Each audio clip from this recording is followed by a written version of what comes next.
स्वागत आपका हिंदी खबर में। मैं हूं आपके साथ सुनील सिंह पौरुष और आज हम बात करेंगे एक ऐसे विषय को लेकर जिस पर हर किसी की निगाहें भी होती हैं और सबको इसके लिए बड़े उत्साहित भी होते हैं कि आखिर चंद्र ग्रहण, साल का आखिरी चंद्र ग्रहण गया, उसके बाद सूर्य ग्रहण की बारी आ गई। तो भाई इसमें क्या कुछ हो सकता है आपके साथ और कैसा रहेगा आपके लिए ये सूर्य ग्रहण, उसको भी समझने की कोशिश करेंगे। कब से लगेगा, कब तक ये रहेगा, इसका प्रभाव कैसा है, ये तमाम सारी चीज़ों को आज बारीकी से हम समझेंगे। और इसके लिए हमारे साथ स्टूडियो में खास मेहमान मौजूद हैं। हमारे साथ आचार्य डीपी शास्त्री जी, ज्योतिषाचार्य मौजूद हैं। शास्त्री जी का बहुत स्वागत है। साथ ही एस्ट्रोलॉजर नीति शर्मा जी हमारे साथ ज्योतिषाचार्य मौजूद हैं। नीति जी का बहुत स्वागत। डॉक्टर नीतिशा मल्होत्रा जी हमारे साथ इस चर्चा में मौजूद हैं। नीतिशा मैम, आपका भी बहुत स्वागत है। चर्चा की शुरुआत चूंकि आचार्य जी आपसे करूंगा और मैं आपसे ये समझना चाहता हूं कि देखिए, साल का ये आखिरी सूर्य ग्रहण है, तो इसका प्रभाव क्या रहने वाला है और भारत पर इसका क्या, भारत में खासतौर पर इसका क्या असर पड़ेगा? देखिए, ग्रहण का प्रभाव तो कभी शुभ नहीं होता, बल्कि ये ग्रहण भारत में नहीं है तो भारत में कोई सूतक नहीं है, कोई दोष नहीं है। ये ग्रहण जो है सो न्यूजीलैंड, ऑस्ट्रेलिया और पश्चिम कंट्री में अमेरिका इत्यादि अटलांटिक महासागर में है। बल्कि ये ग्रहण जो है 4 घंटा 24 मिनट का है। भारतीय समय के अनुसार रात्रि में ग्रहण लगेगा 11 बजे और 3:24 सुबह इसका मोक्ष काल माना जाएगा। बीच का टाइमिंग 1:21 ग्रहण का एक मूल रूप से माने देखने वाला समय होगा। बल्कि जो भारत में नहीं दिखेगा, तो ये क्लियर कर देना चाहते हैं कि इसमें भारत में रहने वाले हम जो लोग हैं, इनको इस ग्रहण से कोई लेना देना नहीं है। बल्कि हाँ, ग्रहण का प्रभाव पूरे विश्व पे जो लगा है, तो ये अशांति, अन्यथा नकारात्मक चीज़ को उत्पन्न करना, भूकंप इत्यादि, या 15 दिन से 45 दिन में पूर्वोत्तर कंट्री और पश्चिम कंट्री के कोई बड़े नेता के मन में अचानक इस तरह का कोई डिसीजन लेना देना, या प्रकृति से कोई गेम खेलना, या प्रकृति कुछ गेम खेल जाए, इस तरह का होने की संभावना बनी हुई है। क्योंकि ये 15 दिन का जो 2 ग्रहण आपके सामने जा रहा है, 2025 का राजा सूर्य है, मंत्री भी है, सूर्य क्रूर पापी ग्रह है और रविवार के दिन ये ग्रहण लग रहा है। इसीलिए कन्या राशि में और तुला राशि और सिंह राशि, सिंह, कन्या, तुला 3 राशियों पे ग्रहण का प्रभाव कुप्रभाव रहेगा। मीन राशि में भी ग्रहण का प्रभाव ठीक नहीं है। उत्तरा फाल्गुनी नक्षत्र होने के कारण सूर्य के खुद की अपना नक्षत्र है। 30 राशि के जो कंट्री है या जो लोग हैं, वो भारत में हो चाहे विश्व के किसी पटल पे हो, उसके कहीं ना कहीं मानसिक स्थिति कहीं ना कहीं कमज़ोर होता है या कोई ना कोई खराब होता है। और ग्रहण के प्रभाव से व्यक्ति 72 घंटे तक अपने बुद्धि को शांतचित नहीं रख सकता है। ग्रहण काल में शांतचित रहें, शुभ बोलें, सत्य बोलें, भगवान के नाम को जप करें, गुरु मंत्र के जप करें, परिवार में किसी को अभद्र ना बोलें, अपने वाणी से किसी को कोई श्राप ना दें। ये सब चीज़ से हमको बचना चाहिए। बल्कि ग्रहण के प्रभाव में डरना नहीं है, अपने आप को सावधानी रखना है और हमको बचना है जी। बिल्कुल। नीति मैम, आपके पास जाऊंगा। एक बात आचार्य जी ने कही कि जो लोग इससे प्रभावित होंगे वो अगर भारत में भी रहते हैं तो उनके ऊपर भी असर पड़ेगा, लेकिन जो भारत के लोग उन कंट्री में रहते हैं जहां इसका असर पड़ेगा, उन पर क्या है इसका प्रभाव? और दूसरा ये कि किसके लिए ज़्यादा हानिकारक हो सकता है? देखिए, जितने भी ग्रह हैं सौरमंडल में, और सूर्य तो यद्यपि एस्ट्रोनॉमिकली हमारे सौरमंडल का स्टार है, लेकिन हम ग्रह बोलते हैं क्योंकि हम इन सारे ही ग्रहों की कॉस्मिक बॉडीज़ की ऊर्जाओं को हम कंटेन करते हैं, रिसीव करते हैं। प्रभाव हर ग्रह का हर इंसान पे पड़ता है, चाहे ग्रहण भारत में दृश्य है या नहीं है। लेकिन इस सौरमंडल में सूर्य को ग्रहण लग रहा है। सूर्य एकमात्र ऊर्जा का केंद्र है सौरमंडल में, और ज्योतिष शास्त्र में सूर्य को पिता का कारक माना जाता है, आत्मा का कारक माना जाता है। निश्चित रूप से जो जीवन यापन हम करते हैं, जो एनर्जी, साइंस की भाषा में बोलूँ तो जो ग्लूकोज की जो पहली फॉर्म होती है एनर्जी की, वो भी सूर्य के प्रकाश में, क्लोरोफिल के प्रेजेंस में प्लांट्स बनाते हैं। तो अपने आप में सूर्य ऊर्जा का सोर्स है। जब भी इस ऊर्जा के सोर्स में ग्रहण, यानी कि उसकी जो रेशमाएँ, ऊष्माएँ हमारे पास आती हैं, जो ऊर्जाएँ आती हैं, उसमें कोई बाधा आती है, तो उसका नकारात्मक प्रभाव देखने को मिलता है। सूर्य और पृथ्वी के बीच में जब चंद्रमा आ जाता है तब ग्रहण की स्थिति बनती है और हमेशा सूर्य ग्रहण अमावस्या के दिन ही देखने को मिलेगा और चंद्रमा का ग्रहण पूर्णिमा के देखने को मिलेगा और ये 15 दिन के अंतराल में ही होता है। कोई ऐसा इवेंट नहीं है, this is a very normal astronomical phenomena जो होता ही होता है।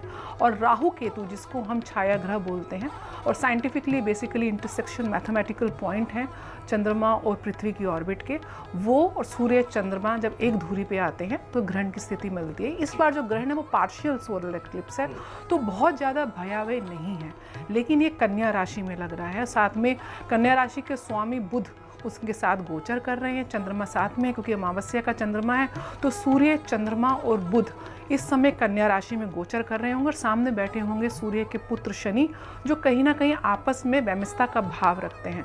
और एक ग्रहण जिस समय लग रहा है तो कन्या राशि के एक तरफ होगी केतु और शुक्र की युति और दूसरी तरफ होगी मंगल की युति, मंगल वहाँ पे विराजमान होंगे, तो कहीं ना कहीं पाप कर्तरी योग है। सूर्य को सत्ता का कारक माना गया व्यापक रूप से सबके जीवन में। जो एक आपकी देखिए व्यक्तिगत कुंडली में आपकी दशा कैसी है, प्लैनेट्स की स्ट्रेंथ कैसी है, वो सब पैरामीटर्स होते हैं, लेकिन हम व्यापक जेनरिक में आपको बता रही हूँ। सूर्य कहीं ना कहीं आपके शरीर के अंदर हड्डी का कारक है, तो हड्डियों में दर्द हो सकती है, सर में दर्द हो सकती है, आपके पिता की सेहत या पिता के साथ संबंधों में कुछ कटुता आ सकती है। जो लोग सरकारी तंत्र में काम करते हैं उनको कुछ चैलेंजेस आपको देखने को मिलते हैं। सत्ता पक्ष जिस दिन देशों में, क्योंकि ऑस्ट्रेलिया और न्यूजीलैंड में देखा जा रहा है और क्योंकि कन्या राशि कहीं ना कहीं नॉर्थ डायरेक्शन को डिनोट करती है और western part of the world और northern part of the world, यहाँ पे ग्रहण के दुष्प्रभाव देखने को मिलेंगे। सत्ता में खींचातनी देखने को, पक्ष विपक्ष के बीच में विरोधाभास रहेगा, जनता के बीच में आक्रोश रहेगा, असहमति रहेगी। ग्रहण के आसपास क्योंकि ग्रेविटेशनल फोर्स थोड़ी सी डिस्टर्ब होती है, इलेक्ट्रोमैग्नेटिक वेव्स और आयंस जो होते हैं और बेसिकली जो अल्ट्रा वायलेट रेडिएशंस होती हैं वो थोड़ी स्कैटरिंग की वजह से बहुत ज़्यादा प्रभावशाली हो जाती हैं, तो उसकी वजह से एक नकारात्मक ऊर्जा का संचार होता है। और साथ साथ में अर्थ की टेक्टोनिक प्लेट्स में भी मूवमेंट देखी जाती है। तो अर्थक्वेक्स आप देखेंगे अभी इस पूरे अंतराल में 15 दिन के अंतराल में अफगानिस्तान और अलग अलग क्षेत्रों में अर्थक्वेक्स के हम न्यूज़ सुन रहे हैं, तो ग्रहण का नेगेटिव इम्पैक्ट देखने को मिलता है। साथ साथ इस ग्रहण काल में अगर कोई लीगल इश्यूज आपकी लाइफ में चल रहे हैं तो वो चैलेंजिंग हो सकते हैं। राशिगत अलग अलग प्रभाव पड़ेंगे, लेकिन सूर्य क्योंकि कहीं ना कहीं अध्यात्म की दृष्टि से अगर देखें तो जो सोर्स ऑफ एनर्जी अगर आप उसकी आराधना करते हैं, क्योंकि आपदा में अवसर का भी समय है, इस समय आप जितना आप चैंटिंग करते हैं, सूर्य के बीज मंत्र, गायत्री मंत्र, आदित्य हृदय स्तोत्र तो रामबाण का काम करता है, उसका आप जाप करें, आप हवन कर सकते हैं।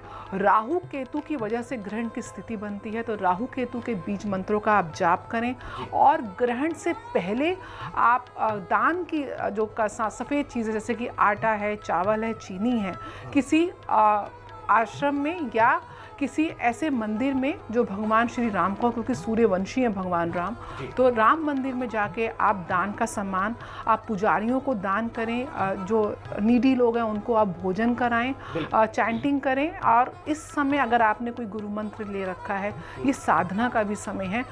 हम लोग तो जो आध्यात्मिक चेतना से जो जुड़े हुए लोग हैं, ये वो समय है जिस समय आपकी साधना का आपको हज़ारों गुना फल मिलता है। जितना चैंटिंग करेंगे उतना अच्छा है। नॉर्मली कहा जाता है कि ग्रहण के समय शुभ कार्य वर्जित हैं, शुभ कार्य, और जो प्रेग्नेंट वुमेन्स हैं उनको थोड़ा विशेष एहतियात रखने की आवश्यकता है। शार्प ऑब्जेक्ट्स का यूज़ नहीं करना चाहिए।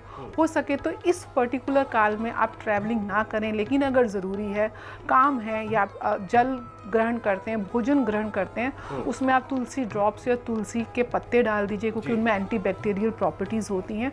तो छोटी आप अगर प्रिकॉशंस लेते हैं तो ग्रहण का कोई नकारात्मक प्रभाव नहीं होता। और जिन देशों में ग्रहण दिख रहा है, क्योंकि स्टूडेंट्स के लिए भी बहुत बड़ा एस्ट्रोनॉमिकल इवेंट है, लेकिन नेकेड आई से ग्रहण नहीं देखना चाहिए, क्योंकि अल्ट्रा वायलेट जो फोटोन्स होते हैं वो आपके रेटिना को डैमेज कर सकते हैं, आपके स्किन को डैमेज कर सकते हैं। तो इन सारी चीज़ों का आप ख्याल रखें। इस इवेंट को आप एक प्रकार से शोध की तरह भी देखिए और दूसरा आप भक्ति के भाव से भी देखिए। बिल्कुल, बहुत अच्छी बात है आपने कही कि क्या करना चाहिए, क्या नहीं करना चाहिए, क्या प्रभाव पड़ेगा। लेकिन नितिशा मैम, दो चीज़ें हमने देखी। आचार्य जी ने कहा कि भारत में इसका कोई लेना देना नहीं, कोई असर नहीं पड़ेगा। नीति मैम बता रही हैं कि नहीं, इसका रिलेट सबसे है भाई। सूर्य तो ऊर्जा का स्रोत है और ऐसा नहीं है कि विश्व में कुछ देशों में देखेगा, भारत में असर नहीं पड़ेगा। तो दो बातें हो गई यहाँ पे, किस पर यकीन किया जाए? एक तो महाराज जी की बात पर या फिर नीति मैम की। दूसरा मैं ये समझना चाहता हूँ कि जो अभी भारत में भी कुछ ऐसी स्थिति बनी हुई है, आपने देखा होगा पहली बार ऐसा हुआ सैकड़ों साल बाद या दशकों बाद कि लगातार मानसून अभी भी सक्रिय है, आपदाएं आ रही हैं, लोग इतने परेशान हैं कि बस ईश्वर से दुआ कर रहे हैं कि प्रभु अब ठहर जाइए, थम जाइए इंद्र देवता, लेकिन हो रहा है इसका असर। ये कुछ रिलेट करता है इन सब चीज़ों से? अभी चंद्र ग्रहण हमने देखा, अब सूर्य ग्रहण आया, तो इससे कुछ रिलेट है ये? जी, थैंक यू सुनील जी, और सभी दर्शकों को राधे राधे, जय माँ पीताम्बरा। देखिए, सूर्य और जो नवग्रह हैं वो मानव जीवन पर हर सेकंड हर पल अपना एक असर डाल रहे हैं। तो अगर किसी ग्रह को ग्रहण लगने जा रहा है, यानी वो ग्रहण में ग्रसित होने जा रहा है, अगर ग्रहण को समझे तो एक ऐसा काल जहाँ पे वो ग्रह की अवधि स्थिति अच्छी नहीं है और उसके बाद वो मोक्ष को प्राप्त होता है। हाँ, कह सकते हैं कि अगर सांप अपनी केचुली बदलता है तो उसके बाद वो ऊर्जात्मक भी हो जाता है, उसकी केचुली हटने के बाद वो ज़्यादा ऊर्जा से बाहर आता है। तो ये मोक्ष काल है जहाँ पर सूर्य को ग्रहण लगने जा रहा है। तो मानव जीवन पर, जन जीवन पर, जलवायु पर, सब पर सूर्य ग्रहण का असर देखने को मिलेगा। सूर्य हमारी आत्मा है और अगर हम आज बड़ी बड़ी टेक्नोलॉजी की बात करें, जहाँ पर हम गर्भधारण की बात करते हैं, वहाँ पर भी सूर्य की ऊर्जा के बिना किसी भी सोल का कनेक्ट होना इम्पॉसिबल है। शिशु के जन्म के लिए सोल का कनेक्शन बहुत ज़रूरी है। तो ये जो सोल है, ये जो ऊर्जा है, यही सूर्य है। तो सूर्य को अगर ग्रहण लग रहा है तो पूरे जनजीवन पर इसी का असर देखने को मिलेगा। हाँ, सदर्न एरिया में इसका इम्पैक्ट ज़्यादा है क्योंकि ये खंडग्रास सूर्य ग्रहण है, लेकिन देखने को यहाँ नहीं मिल रहा, लेकिन उसका इम्पैक्ट हमारे जीवन में पड़ेगा ही पड़ेगा। चाहे आप दुनिया में किसी भी कोने पर हैं, आप मानव हैं, आप जनजीवन पर इसका इम्पैक्ट देखने को मिलेगा। क्या इम्पैक्ट देखने को मिल सकता है? भारत के पूर्वी जितना एरिया है या सदर्न पार्ट है, यहाँ पे कोई बड़ी दुर्घटना, बड़े तूफान का आना, अग्नि से संबंधित कुछ फायर एलिमेंट जैसे जंगलों में आग लग जाना, कुछ ऐसे तत्व हमें देखने को मिलेंगे। और साथ ही साथ अभी हमने कुछ दिन पहले चंद्र ग्रहण देखा, तो चंद्र ग्रहण से कुछ दिन पहले और 90 दिन तक हम देखते कि जल एलिमेंट भी एक्टिव है। तो आप देख रहे हैं वर्षा, बाढ़ का आना, बादलों का फटना, ये सब चीज़ें हो रही हैं। अब तो फायर एलिमेंट भी एक्टिवेट होने जा रहा है। इट मीन्स जंगलों में आग लगना, बड़ी दुर्घटना का हो जाना, या फिर कह सकते हैं बड़े क्षेत्रों को प्रभावित करेगा कोई ऐसा तूफान, भूकंप या कोई सुनामी तूफान, समुद्रों से रिलेटेड भी होना, ये सब के चांसेस बनते हैं। अब हम बात करेंगे कि सूर्य ग्रहण पर क्या लोगों पर, क्योंकि यहाँ पर सूतक पातक नहीं पड़ रहा है, ना सूतक है ना पातक है, तो सूतक और पातक के नियम को फॉलो करना बिल्कुल भी ज़रूरी नहीं है। लेकिन सुनील जी, हमारे ऋषि मुनियों ने एक बहुत अच्छी बात बताई कि जो ग्रहण काल है वो एक सिद्धि प्राप्ति के लिए बहुत शुभ समय माना जाता है। हमारे सभी ऋषि मुनि इस पर हमें लिख कर गए हैं। तो अगर आप ग्रहण के काल को सही से समझें तो आप उस काल को एक शुभ मुहूर्त की तरह, एक महोत्सव की तरह सेलिब्रेट कर सकते हैं। कैसे? इस समय साधना करिए, जितनी आप हो सके मंत्रों को सिद्ध करिए। अपने कुल देवी का मंत्र है, अपने गुरु का मंत्र है, उनको सिद्ध करिए। आपने देखा कि राम जी ने जब भी युद्ध किया रावण से, तो उन्होंने पहले राम रक्षा स्त्रोत के साथ साथ आदित्य हृदय स्त्रोत का जाप किया। तो अगर आप आदित्य हृदय स्त्रोत का जाप कर लेते हैं, क्योंकि सूर्य सरकार भी है, तो सरकार से आने वाले जितने भी अवरोध हमारे जीवन में आते हैं वो भी दूर हो जाते हैं। हमारी आत्मा को एक आत्मविश्वास, एक आत्मबल मिलता है। पिता के साथ हमारे संबंध अच्छे होते हैं और जो हमारे नेतृत्व करने की जो हमारी क्षमता है वो भी स्ट्रांग होती है। और जो बड़े पद पर आसीन बॉस है उनके साथ भी हमारे रिलेशनशिप अच्छे होते हैं। तो लोगों को तो इसको एक महोत्सव की तरह देखना चाहिए कि अगर ये 4 घंटे 20 मिनट को हमने अच्छे से महोत्सव की तरह यूज़ किया तो हमारे जीवन में कितनी सकारात्मक ऊर्जा को ये ग्रहण लेके आएगा। क्योंकि इस साल के राजा भी सूर्य हैं और मंत्री भी सूर्य, अगर हम विक्रम संवत 2082 की बात करते हैं। और फरवरी 2026 में जब विक्रम संवत 2082 चल रहा होगा, दूसरा ग्रहण भी पड़ जाएगा।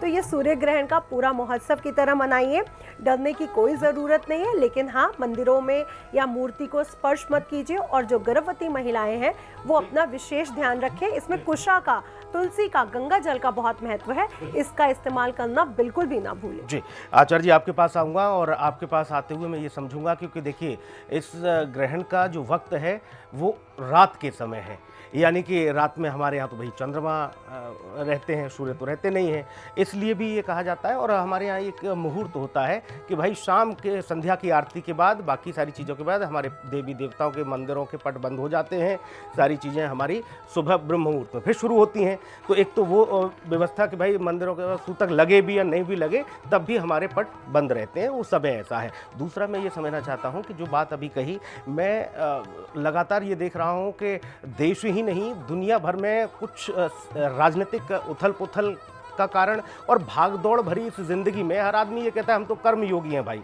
हमें इससे क्या लेना देना। इन सब चीज़ों को आप कैसे एक उसमें समेटेंगे और एक बड़ा संदेश देंगे आचार्य जी? देखिए, सूतक नहीं है तो कोई मंदिर बंद नहीं होगा। मंदिर में दिन चर्चा होगी, आरती होगी, जो मंदिर का रूट है, रूटीन है, वो सब चालू रहेगा। रही बात जो ग्रहण काल है रात्रि में, तो जहाँ लग रहा है वहाँ दिवा भी लग रहा है। हमारे यहाँ रात्रि 11 बजे शुरू हो रहा है, उस समय सिंह राशि और 12:24 पे कन्या राशि, दोनों राशि का उसमें संयोग बनेगा। मैंने आपसे बताया कि सिंह राशि और कन्या राशि के जातक या कंट्री के नाम के ग्रहण का जो कुप्रभाव बना रहेगा, वो पृथ्वी पे धरा पे कई लोग हैं। खास करके भारत के लिए जो चर्चा हो रही है, तो जब भारत में उसका कोई सूतक ही नहीं है, कोई दोष ही नहीं है, उसका जो नेगेटिव प्रभाव है, सूतक रहेगा तभी तो भारत में पड़ेगा, तो भारत में पड़ेगा नहीं तो उससे हमको डरने की बात नहीं है। सूर्य चलिए पिता है, आत्मा कारक है, 12 सूर्य है, एक ही सूर्य नहीं है, 11 सूर्य भगवान विष्णु के पास है। और एक सूर्य ग्रहण जब लगता है तो 1000 वर्ष युग की आयु खत्म होती है, माने कम हो जाती है। तो ये ग्रहण का काल है, ज्योतिष का काल है। हम इसमें जब भी गणना करते हैं, चर्चा करते हैं, तो हमारे 18 पुराण में 4 लाख मंत्र है। 4 लाख मंत्र का स्वाध्याय ऋषि मुनियों ने किया। तो ग्रहण काल का ज्योतिष काल हम लोग करते हैं निर्धारित, और उसमें हम बात करते हैं। तो जब पड़ोस में कोई विपत्ति है और पड़ोस में कोई दुख है, तो कोई जरूरी नहीं कि हम मनाएं, जिसका वो जानेगा। तो ये जो ग्रहण का काल है, चाहे दोष है, न्यूजीलैंड है, ऑस्ट्रेलिया है, अमेरिका है, अटलांटिक महासागर है, वहाँ इसका नकारात्मक दृष्टि है और बना रहेगा। भारत से इसे कोई लेने देना नहीं है, अभी मैं आप बता रहा हूँ, क्योंकि काशी हिंदू विद्वत परिषद और BHU इसको पहले क्लियर कर चुका है कि भारत के लोग इस ग्रहण का कोई प्रभाव नहीं है, और प्रमाण के साथ कर चुका है। तो हिंदी खबर के दर्शकों को मैं प्रमाण के साथ कहता हूँ कि भाई भारत में इसके कोई लेना देना नहीं है। हाँ, सिंह राशि कन्या राशि के जो लोग हैं उनको अपने जीवन में अपने आप को सावधानी रखना है। ग्रहण कभी भी शांति नहीं देता है। ग्रहण बीतने के बाद 72 घंटे से 15 दिन में भूकंप आना, किसी नेता के प्रति, देश के प्रति, राष्ट्र के प्रति, भूमंडल के साथ कोई ना कोई प्राकृतिक आपदा खेल लेती है, जो नकारात्मक कारक माना जाता है। तो उसके लिए हम परमात्मा को जप करते हैं, गुरु मंत्र के जप करते हैं, नारायण के जप करते हैं। महाराज जी, भारत में नहीं दिखेगा, ठीक है, आपने कहा कि दूसरे मुल्कों में देखिए, हमारा क्या लेना देना, जान छूटे इससे। लेकिन मैं ये समझना चाह रहा हूँ, जब भारत में नहीं दिखेगा, जो भारत के लोग हैं वो उन कंट्री में रहते हैं जहाँ ये दिखेगा, इसका असर होगा, उनको कोई लेना देना नहीं। लेना देना है। आप उस कंट्री में रहते हैं जहाँ ग्रहण लगा हुआ है। आप ऑस्ट्रेलिया में बहुत इंडिया के लोग हैं, न्यूजीलैंड में, अमेरिका में है, उनको दोष बिल्कुल लगेगा, उनको सावधानी भी रखनी है। हाँ, तो आपको महाराज जी वो लोग वहाँ सुनेंगे, देखेंगे, समझेंगे और सुन भी रहे हैं। वो चीज तमाम लोग हैं जो आपको देख रहे हैं। बताना चाहता हूँ कि जो लोग उस कंट्री में भारत के रहते हैं, ग्रहण को दोष को माने, और जो बच्चे बुजुर्ग हैं उन पे ग्रहण का कोई सूतक नहीं लगता, कोई दवाई लेता है, मेडिसिन लेता है। बल्कि जो गर्भवती हमारी माताएं बहनें हैं उनको ग्रहण के रूप को मानना पड़ेगा, उस समय सावधानी रखनी पड़ेगी। ये 4 घंटे 24 मिनट भगवान के प्रति समर्पण करना पड़ेगा, मंत्र जप करना पड़ेगा। ग्रहण के उपरांत स्नान करें, दान उपदान करें। जो राशि के लोग हैं उनको दान के भी विधान दिया गया है। ग्रहण का दान शूद्र को दिया जाता है, और ऐसे व्यक्ति को दिया जाता है जो राहु शनि जाति से बिलोंग करता है। उसको दान सामर्थ्य के अनुसार करें। मेडिसिन के दान करें, तांबा दान करें, कॉपर करें, पानी दान करें, अन्नदान दान करें, स्वर्ण दान करें, चांदी दान करें। सामर्थ्य के अनुसार दान किया जाता है। खास करके ग्रहण का दान अन्न का दान होता है। तो भारतीय परंपरा के लोग किसी भी कंट्री में हैं, अगर आपके यहाँ ग्रहण का प्रभाव है तो पूरा रूप से उसको मनाएं, उसको माने। हम खाली भारत के लोगों को बोला कि हमारे रात्रि में लगेगा, आधी दुनिया तो ऐसे सो जाती है 12-1 बजे जा करके, बच्चे बुजुर्ग सो जाते हैं, तो उनके लिए तो कोई दोषी उस चीज़ पे नहीं है। बल्कि हाँ, सनातन परंपरा के, भारतीय परंपरा के जितने लोग हैं, किसी बाहर के कंट्री में हैं जहाँ ग्रहण है, उनको मानना पड़ेगा। जी महाराज जी, मैं नीति मैम के पास जाऊंगा। नीति मैम, हमने एक दौर देखा जब भी ग्रहण का कभी भी कोई कुचक्र आया, इसे चक्र कह लो, कुचक्र कह लो, क्योंकि गांव देहात का व्यक्ति तो इसको उसी हिसाब से समझता था कि भाई साहब ग्रहण पड़ रहा है तो थोड़ा सा हिसाब किताब से रहिएगा। माताएं बहनें चाहे अपने पशु पक्षी हैं, बैल वगैरह जो भी होते थे, गाय होती थी, भैंस होती थी, उन पर गेरू डाल देते थे और घर की दीवारों पर कुछ इस तरह की चीज़ें बनाते थे। लेकिन अब वो चीज़ें थोड़ी सी सीमित हो गई, शहरों में तो ख़त्म ही हो गई। ऐसा क्यों था? उससे क्या कनेक्शन था? और आज नहीं है तो क्यों नहीं है? देखिए, सूर्य प्रकाश का कारक है पूरे पृथ्वी के ऊपर, और चंद्रमा उसी के प्रकाश को रिफ्लेक्ट करता है। ये दो ल्यूमिनस बॉडी हैं। पहले के ज़माने में इलेक्ट्रिसिटी तो होती नहीं थी, तो दिन के समय रोशनी का जो सोर्स था वो सूर्य था, रात्रि में पूर्णमासी का चंद्रमा था। जैसे मैंने बताया कि पूर्णिमा को चंद्र ग्रहण लगता है, और जब उसमें एक छाया आ जाती है तो वो खाने पीने की भी चीज़ें, रेफ्रिजरेटर्स नहीं होता था तो उसमें जल्दी बैक्टीरियल इन्फेक्शंस बन जाती थी। या हम शार्प ऑब्जेक्ट्स को भी जो यूज़ करना मना करते हैं क्योंकि रोशनी की कमी थी, तो उसके साथ हम कुछ मिसहैपनिंग हो सकती है। तो ये सब साइंटिफिक रीजंस थे कि जो हमारी उस समय की जीवन शैली थी, जो भी हमें जो उस समय हमें चीज़ें उपलब्ध थी, उसके अनुसार ये जो प्रकाश देने वाले जो दो प्लैनेट थे हमारी पृथ्वी के ऊपर, इनकी जब रोशनी में बाधा आती थी तो उसको इस तरीके से गेरू से आज भी कहीं ना कहीं, जैसे मैंने आपको बताया, सूर्य की रोशनी में हमारी और आपकी आंखें सिर्फ विजिबल स्पेक्ट्रम को देख सकती हैं, जिसको हम वाइट लाइट बोलते हैं। और जब वो डिस्पर्जन होता है तो विबग्योर, जो violet, indigo, blue, green, yellow, orange, red, this is the only segment जो हम अपनी नेकेड आई से देख सकते हैं। लेकिन जो इंफ्रारेड रेडिएशंस आती हैं या जो अल्ट्रा वायलेट रेडिएशंस आती हैं, और साइंस इस बात को बहुत अच्छे से अब प्रमाणित कर रहा है कि जो अल्ट्रा वायलेट फोटोन्स और रेडिएशंस होती हैं वो हमारी स्किन को डैमेज करती हैं, हमारी इम्यूनिटी को वीक करती हैं, हमारी आईसाइट पे कैटरेक्ट जैसी बीमारियां हो सकती हैं अगर हम डायरेक्टली उसको देख लें। तो ये चीज़ हम साइंटिफिकली आज एक्सप्लेन कर पा रहे हैं। लेकिन पूर्व में साइंस का जन्म, मैं तो कहती हूँ हमारे शास्त्र साइंस से बहुत ज़्यादा एडवांस थे। उसमें अगर डिबेट करेंगे तो शायद हमको 1 घंटा भी कम पड़ेगा। लेकिन वो रेडिएशंस को हम ऐसे नहीं तो वैसे हम प्रोटेक्ट करते थे कि गर्भ जो है, गर्भाशय जो है, बहुत एक सेंसिटिव पार्ट होता है वुमेन बॉडी का। और जब ग्रहण लगता है तो 70% पृथ्वी के ऊपर पानी है, चंद्रमा के ऊपर पानी है, और गर्भाशय भी जो अम्बिकल जो हमारा फ्लूइड होता है, जो गर्भ के अंदर फ्लूइड होता है, वो वहाँ से उन रेडिएशन से नेगेटिव इफेक्ट ना पड़े, इसलिए पेट के ऊपर चंदन का लेप, आलते का लेप, बहुत टाइट ऑब्जेक्ट नहीं बांधना, मतलब नाड़ा नहीं बांधना है, तो लूज कपड़े पहनने हैं, शार्प ऑब्जेक्ट यूज़ नहीं करना। ग्रहण क्योंकि कहीं ना कहीं आपको, सूर्य आत्मबल का कारक है, आपके आत्मविश्वास का कारक है, और चंद्रमा मन का कारक है। तो मन और आत्मबल जब आपका कमज़ोर होता है, ना चाहते हुए भी आपसे गलतियाँ हो जाती हैं। तो इन सब का साइकोलॉजिकल रीज़न की वजह से पहले ये चीज़ें ऐसे मानी जाती थी, अब इसका व्यापक प्रभाव अदरवाइज देखा जा रहा है। लेकिन जैसे ग्रहण की हम इतने चैनल्स में पिछले 15-20 दिन से हम ये जो भविष्यवाणी हम सब लोग कर रहे हैं कि अर्थक्वेक आएगा, जन आंदोलन होंगे, चाहे वो नेपाल का हो। अभी कन्या राशि में देखिए ग्रहण लग रहा है। कन्या राशि कालपुरुष की 6ठे भाव की राशि है, ऋण रोग शत्रु की राशि है, पृथ्वी तत्व राशि है। ये कहीं ना कहीं स्टूडेंट्स को डिनोट करती है, कहीं ना कहीं लॉ डिपार्टमेंट को डिनोट करती है। आप देख रहे हैं किस प्रकार से आज सुप्रीम कोर्ट में नई कोई ना कोई ऐसे फैसले आ रहे हैं जो कहीं ना कहीं विवादास्पद हो रहे हैं। मैंने जैसे बताया सूर्य सत्ता का कारक है, तो जहाँ जहाँ सत्ता पक्ष को कहीं ना कहीं अंकुश विपक्ष उसको कर रहा है, कहीं ना कहीं असमर्थन दिख रहा है, जन आंदोलन दिख रहे हैं, ये सारे प्रभाव। कन्या राशि कहीं ना कहीं आपके स्किन को, इस ग्रहण के समय जिन लोगों की कन्या राशि पीड़ित होगी, आप देखेंगे कि ऐसे लोगों को स्किन के इश्यूज़ होंगे, दांतों के इश्यूज़ हो सकते हैं। नर्वस सिस्टम, क्योंकि बुध की राशि है, नर्वस सिस्टम के इश्यूज होंगे, स्टूडेंट्स फोकस नहीं कर पाएंगे क्योंकि कहीं ना कहीं ये आपके एजुकेशन लाइन को भी दिखाती है। तो ये सारी चीज़ें ज्योतिष में हर ग्रह को, हर राशि को कुछ कारक तत्व दे रखे हैं, उन कारकों पे इसका दुष्प्रभाव पड़ेगा। तो एक व्यापक रूप से जो हम आचार्य जी कह रहे हैं, जैसे मैंने बताया, और जो सनातन को नहीं भी मानते हैं उनके लिए भी हम दो चीज़ डराते नहीं हैं, आपको चेताते हैं। ये वो ज्ञान है जिसके माध्यम से एक तरीके से आपके जीवन का गूगल मैप है, आपको पता चल जाएगा कि आगे आपको जाम मिलने वाला, तो आप अपना रास्ता रोक लेंगे, या रास्ता नहीं बदल सकते तो आप प्री प्लान कर सकते हैं। It's like a saving factor.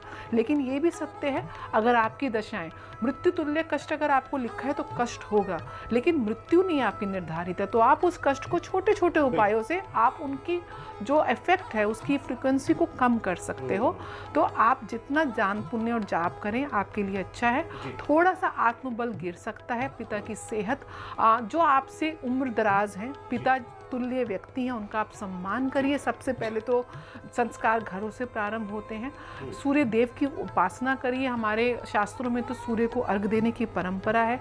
ग्रहण में जितना आप जप करते हैं, जितना तप करते हैं, ग्रहण के उपरांत दान और स्नान का महत्व माना जाता है। हमारे जितने भी गंगा जमुना है, आप देखेंगे किस प्रकार से वहाँ पे कुंड में जाके स्नान किया जाता है। तो इन ऊर्जाओं को आप, मैंने जैसे बताया, आपदा में अवसर का समय है, आपकी आध्यात्मिक चेतना का समय, स्पिरिचुअल अवेकनिंग का समय है, कहीं ना कहीं अंततः मन में, अपने अंतःकरण में जाने का समय है। तो आप एक मेडिटेशन का ये समय है। आप इसको आप जितना करेंगे तो जो ऊर्जा है, आपकी जो इंटरनल एनर्जी है, अहम ब्रह्मास्मि कहते हैं, तो हम ब्रह्म की संज्ञा देते हैं कि हम स्वयं ब्रह्म हैं। पूरा ब्रह्मांड आपके अंदर, यत् पित्ते तत् ब्रह्मांड का सिद्धांत है। तो उस ब्रह्म की ऊर्जा को आप एक नई चेतना और ऊर्जा इस ग्रहण के काल में दे सकते हैं। बिल्कुल, बहुत अच्छी बात नीति मैम आपने बताई। लेकिन आज का दौर में जो देख रहा हूँ, और बाकी हम सब, आप लोग इसे देख रहे हैं, वो कुछ अलग तरीके की एक नई परिभाषा गढ़ी जा रही है। उसको मैं समझने की कोशिश करूँगा नितिशा मैम आपसे। नितिशा मैम, हमने देखा कि एक मोबाइल फ़ोन लॉन्च हुआ और दिल्ली और मुंबई में लंबी लंबी लाइन लग गई उसे खरीदने के लिए। आप जैसे महानुभाव, आप जैसे ज्योतिषाचार्य, आप जैसे लोग जो इस समाज को एक नई, जिस धारा में जो समाज था भारतीय संस्कृति में, उसमें ले जाने के लिए कह रहे हैं या कर रहे हैं, तो लोग चैनल बदल देते हैं, लोग जल्दी से कनेक्ट नहीं हो रहे हैं। लेकिन एक मोबाइल फ़ोन आया तो लाइन लगी है, लाठी खा रहे हैं। वो दौर मैं समझने की कोशिश कर रहा हूँ। विज्ञान चूंकि इन सब चीज़ों को नहीं मानता है, वो नहीं कहता है कि आपने भविष्यवाणी कर दी तो इसलिए आपदा आ गई। ये विज्ञान और ज्योतिष पर इतना बवाल क्यों है? देखिए, विज्ञान और ज्योतिष पे जो भी चीज़ें हैं, पहली बात तो विज्ञान बाद में आया है और हमारे शास्त्र, हमारे वेद पहले से ही हमें हर चीज़ दिखा रहे हैं। हमारे वेदों में विमान के बारे में लिखा हुआ हमें मिला। हमारे वेदों में ये भी मिला कि फेशियल ट्रांसप्लांट पहले भी होते थे। जैसे गणेश जी का हमने मुख कैसे देखा, हाथी के मुख में। या फिर हमने शंकराचार्य जी के बारे में पढ़ा कि उनके पास संजीवनी बूटी थी। जब सेना या उनके असुर खत्म हो रहे थे, वो उनको पुनः जीवन दान भी दे रहे थे। तो हमारे शास्त्रों में हर एक चीज़ को अच्छे से लिखा गया है, हर एक शास्त्र, हर एक वैज्ञानिक प्रूफ के साथ साथ। लेकिन विज्ञान कहता है हम सूत्रों पर आधारित चलते हैं। बिल्कुल वैसे ही ज्योतिष भी हम सूत्रों पर ही आधारित चलते हैं। हमें भी जो ऋषि मुनियों ने सूत्र दिए हैं कि कुंडली का प्रथम भाव है तो वो किस चीज़ का कारक है, कोई ग्रह बैठ जाएगा तो वो वहाँ पर क्या इम्पैक्ट डालेगा, कैसे ग्रह राशियों के साथ, कारक भाव के साथ जुड़े हुए हैं, सब कुछ सूत्रों से ही हमें मिला है। कुंडली का भचक्र बनाना ये भी हमें एक सूत्र से ही मिल रहा है। लेकिन कुंडली में और विज्ञान में क्या फ़र्क है? जब बल्ब की खोज की गई तो 50 बार वो फेल रहे, फिर 91वीं बार वो कामयाब हुए और बल्ब की खोज हुई। लेकिन ज्योतिष ये कहता है कि हर जीवन, हर नक्षत्र अलग है, तो नक्षत्र के अंदर भी उसके चरण चल रहे होते हैं, वहाँ पे इम्पैक्ट चेंज होते हैं। तो कुंडली का विश्लेषण ये कोई छोटी मोटी बात नहीं है, बहुत बड़ी बात है कि आपके पूरे जीवन का एक पूरा मैप बना के रख देना कि ये चीज़ें आपके लिए ठीक है, ये चीज़ें आपके लिए गलत है। और ये हमारे ज्योतिष शास्त्रों में, अगर हम बड़े बड़े राजाओं के बारे में, राजा दशरथ जी के बारे में, पांडवास के बारे में, सबके बारे में जब पढ़ रहे हैं तो हमें उनके ज्योतिषाचार्यों के द्वारा ये सब चीज़ें बताई जा रही हैं कि आप ऐसा उपाय करिए तो आपको संतान प्राप्ति होगी, आप ये उपाय करिए तो आपको युद्ध में जीत, विजय प्राप्ति होगी। तो ये एक ऐसा मैप है जिससे आप जीवन को बहुत सुंदर और सुव्यवस्थित बना सकते हैं अपने कर्मों को अच्छा करके। और मैं ये भी कहूँगी, अगर हम अपने कर्म अच्छे करते हैं, दान इत्यादि करते हैं, क्योंकि ये सूर्य ग्रहण पर बात हो रही है, तो सूर्य से रिलेटेड चीज़ें, गेहूं है, गुड़ है, तांबा है, लाल चीज़ें हैं, लाल वस्तुएं, इनका दान करते हैं, क्योंकि शास्त्रों में यंत्र मंत्र तंत्र इसके बारे में नियम अनुसार चीज़ों को लिखा गया है। तो दान ज़रूर करिए, जिसमें गेहूं का दान, गुड़ का दान, तांबे का दान होना चाहिए। अपने पिता के पैर छू करके अगर आप बाहर निकलना शुरू कर दीजिए। मैं कहती हूँ अगर आप कोई भी काम करने जा रहे हैं, आदित्य हृदय स्त्रोत का जाप करके जाइए और आप अपने आत्मविश्वास में वो देखिए कि आपका आत्मविश्वास बहुत अच्छा रहेगा और आपकी जो पर्सनालिटी है उस पर उसका असर देखने को मिलेगा। तो दान करिए, मंत्र जाप करिए और इस समय अपने पिता से, अपने बॉस के साथ रिश्तों में भी विवादों से बचिए, क्योंकि कुछ ऐसी राशियां हैं जिनके पार्टनर या लाइफ पार्टनर से भी उनकी विवाद, जैसे मीन राशि की ही हम बात करें तो होने के कुछ चांसेस बनते हैं। तो थोड़ा सा अगर आप ध्यान रखें तो ये सूर्य ग्रहण अच्छा ही आपके लिए साबित होगा जी। और भाई जो बातें हमारी नीतिशा मैम और नीति मैम और आचार्य डीपी शास्त्री जी जो बताई हैं, उन पर अमल करिएगा तो ज़िंदगी में बदलाव देखिएगा। जैसे आप वृंदावन जाते हैं ना, तो वहाँ जाकर आपके अंदर जो पॉजिटिविटी और जो एक भक्ति भाव जो पैदा होता है कि कान्हा की नगरी में आया हूँ, और वो जो रज लगाते हो ना भैया माथे पे, तो जो अंदर से आप एकदम से आध्यात्म की ओर खींचे चले जाते हो। ये बातें भी कुछ ऐसी ही हैं। अगर आप भक्ति भाव और ये तमाम सारी चीज़ें करेंगे, ज़िंदगी में कहते हैं कि भैया मुश्किलें कभी किसी की ख़त्म नहीं होती, लेकिन उनके लिए कुछ समस्याओं का समाधान हो जाता है। कई बार ऐसा होता है कि बड़ी दुर्घटना हो जाती है जिसमें जान चली जाती है, लेकिन कई बार बाइक फिसल जाए तो जीवन सेफ हो जाता है। भैया दुर्घटना तो होके ही रहते, कहते हैं ना कि समय का चक्र है, कुछ न कुछ तो करके जाएगा है। ठोकर लग जाए तब भी आदमी गिर ही जाता है, तो उसके लिए अन्यथा मत लीजिए, कर्म करिए। और जैसा बताया गया महाराज जी के द्वारा और हमारी ज्योतिषाचार्यों के द्वारा, उस पर अमल करिएगा तो जीवन में बहुत कुछ बदलाव मिलेगा। बहुत धन्यवाद आचार्य जी, आप हमारे साथ जुड़े, नीतिशा मैम आप जुड़ी और नीति मैम आप जुड़ी, बहुत धन्यवाद। खास कार्यक्रम में इतना ही, नमस्कार।